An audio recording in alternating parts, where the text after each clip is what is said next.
was 16 when my parents trusted me enough to babysit my younger cousin overnight.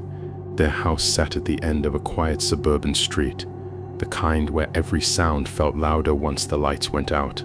At around 11:30 p.m., my cousin fell asleep on the couch.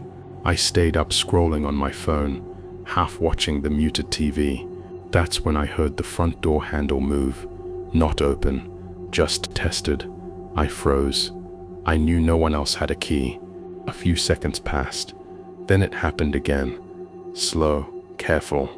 I stood up and whispered, "Hello?" No answer. I checked the front door. Locked. No scratches. No signs of forced entry. I tried convincing myself it was nothing. Maybe pressure from outside. Maybe my imagination. I locked myself in the living room and kept watching the hallway. At 12:07 a.m., my cousin suddenly sat straight up and whispered, "He's back." My stomach dropped. Before I could ask what she meant, a shadow passed under the hallway light, moving from one bedroom to the next. Someone was inside. I grabbed my phone and called my uncle. No answer. I dialed 911, but before the call connected, every light in the house turned off at once. In the darkness, a voice spoke from the hallway. "You weren't supposed to wake her."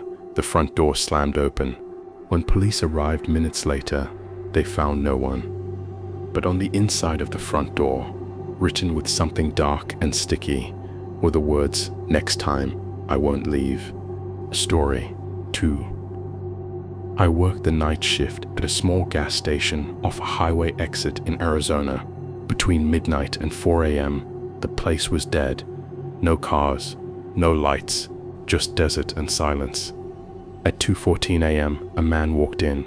He stood near the drinks cooler, completely still, didn't browse, didn't look around.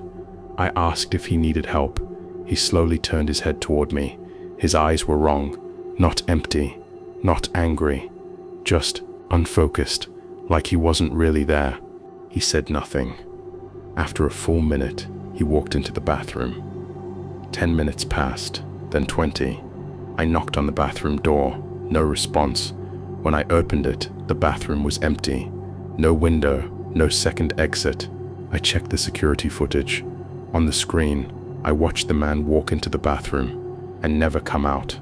But that wasn't the worst part. At 3:02 a.m., the door sensor went off again. The same man walked in, same clothes, same face. This time he smiled and said, "You didn't see me leave, did you?" The cameras shut off instantly. I quit that night. 3 weeks later, I learned the gas station was built over an old roadside motel where several guests vanished in the 1980s. They were never found. Story 3. My family was driving home from a late wedding reception. It was past midnight, and the GPS suggested a shortcut to save 20 minutes. My dad hesitated, then followed it. The road narrowed quickly, no street lights, no houses, just trees pressing in from both sides. After 10 minutes, the GPS went silent. Then the car radio turned on by itself. A woman's voice whispered, "You shouldn't be here."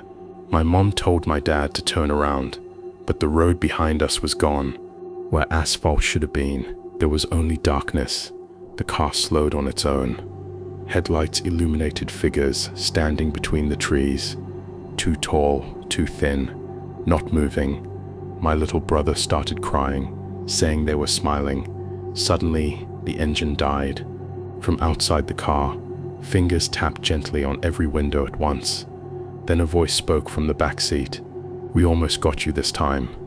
The car started again, without explanation. The road reappeared. We drove straight home without speaking.